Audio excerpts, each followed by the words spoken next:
it wouldn't be an interview if we didn't start off with the basics. How did you get into making music, and when did you realize you wanted to make a career out of it?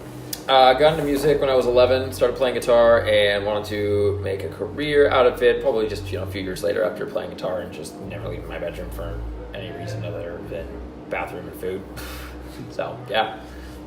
All right, so what are some similarities and differences in the writing process of metal songs versus dubstep and EDM? Well, one's metal, the other's dance music. So yeah, I mean, just kind of the core principles of like a dance song is, obviously there's sort of this tension building drop kind of idea that's sort of the basis of a lot of dubstep and bass music.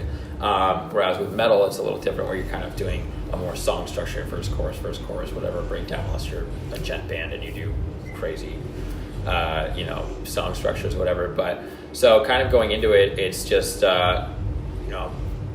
there's honestly, the way I write is very similar. It's very riff based. It's very sort of like just there's one melodic idea to it, and then kind of branching off of that. But I'd say vocally, metal is very different from doing the EDM stuff, which is usually just one or two lines compared to 60, 70. So yeah.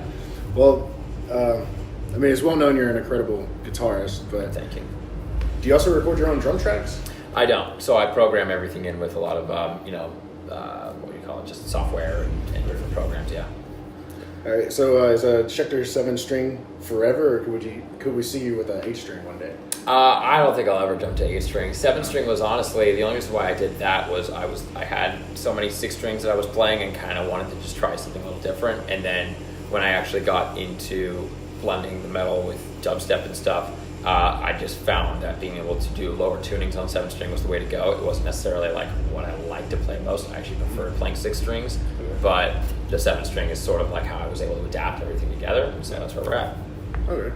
So, much like EDM and dubstep, metal and rock have multitudes of subgenres. The fusion can be found anywhere from Kayzo mixing pop punk and screamo, Phase 1 mixing a deathcore and a gent, and you mixing heavy metal, hard rock.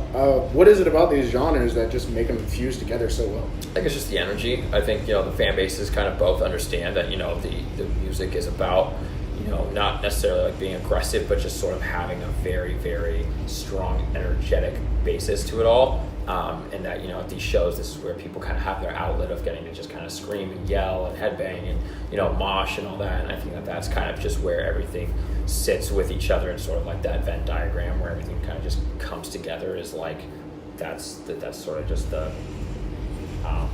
foundation for it all. Yeah. So is there a subgenre or a style of either that's been a little more challenging to produce or write than you thought it would? Subgenre meaning just like in dance music or anything? Yeah, either one of them. Not really. I'd say honestly, like the hardest thing is like writing really, really good hip hop, like which isn't even like in this kind of genre, but like to be a really, really good hip hop artist, like it's really easy to write simple hip hop, but to do hip hop really well is like a complete art form that I definitely learned to appreciate once I started producing. Nice. So with the Apex Tour in full swing right now, what's one of your first like must-dos when you get to a new city? First thing, usually, for me, it's check out the venue, see what we're working with for the day, kind of start planning out what I'm going to do. And then, of course, it's, find some good food and, try to relax as much as we can before getting a sound check and getting to work. We're only in the town for usually about 12, 13 hours, and then it's boom on to the next one, so we don't usually get a lot of time, but that's the way it goes.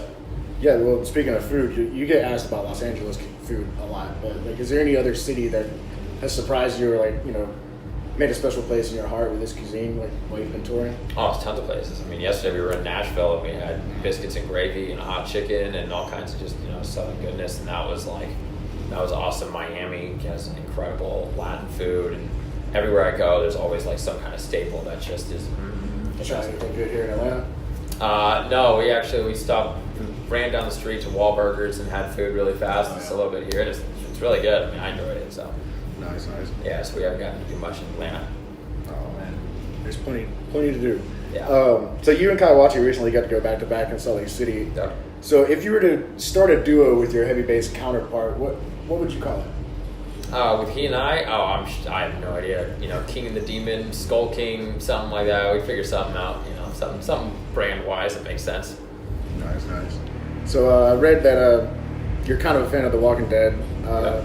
So being that we're in the city that it's filmed, if you had to recast it using just dubstep DJs, who would you choose? Oh shit, that's awesome. Like which characters would we go? Well, Dion Timmer can be Carl, and I'd say shit. Like what season are we talking? I haven't even seen the latest Well, season. let's so go don't with spoil the it. original main characters. Okay, Rick, the original Carl. ones. Yeah. So we would do Davin can be Glenn or Yoltron because they're both Asian. That's not racist. It's a fact. Who would be Rick? That's a good Who question. would be Rick? Trying to think who. Oh no, Trampa would be Negan. 100%. Oh yeah, Trampa's 100% Negan. Yeah. And then I think for Rick, I mean I'm trying to think of like an OG, like someone that's been around for a while that would just like make total sense. Like Excision's not cool. Isn't Rick though. Excision could be like not Rick. No, I'm gonna sit on this for a while to figure that out because that's actually gonna bug the hell out of me if I don't figure it out. Go for it. We got time. What do you think? What should we say? It's like gotta be like some kind of older, like a little older maybe. I don't know, someone who's maybe 30 something. What? I think Figure can be Shane. Figure can be Shane. And Skrillex? No, Skrillex is not in that at all. I don't know. Let's just put let's say Rick can be Deadmau5. I don't care. Like I don't even know. That's just be a mid-30s, really skinny white dude. I can't figure out Rick. What do you think? I don't know. I was thinking older, maybe. It's gotta be- Roscoe? Roscoe, I think Roscoe's so ugly. Yeah, he's He's so like, good. hey, I'm a big twig! Look, it's like, I'm gonna be Roscoe. I don't really I know. don't know why when I think older, he's the first one. I'd say, actually, you know who I'd pick? I'd say Julian from Black Tiger Sex Machine. Okay. He can be Rick. Actually, yeah. That would be, That makes sense. that's your best bet is Rick, and definitely I would put, I'd put Dion as his son, Carl. Carl could be Carl now. Carl could be Carl. Yeah, Carl could be Carl now. Eclipse, right? Isn't that what it is? That's awesome. I love Walking Dead, man. I totally forgot that shot here. Yeah, all over the place. Well, Made in Georgia. this is pretty quick. Lastly, so for all the Sullivan King fans out there, like, what's in store for us for 2019? Oh, dude, so much cool shit. We got definitely lots and lots of tours, lots of festivals coming up, lots of new music. I just finished up actually a really cool cover of Save the World. Sort of how I do my flips. I love taking old, like progressive house kind of tunes that maybe meant a lot to me 8 years ago and to a lot of people, and kind of just give them that metal sort of flair. And so that'll be coming out soon. Collab with Kaiwachi's coming. And a few other really awesome collabs and songs. So yeah, just lots of music and touring, same as always.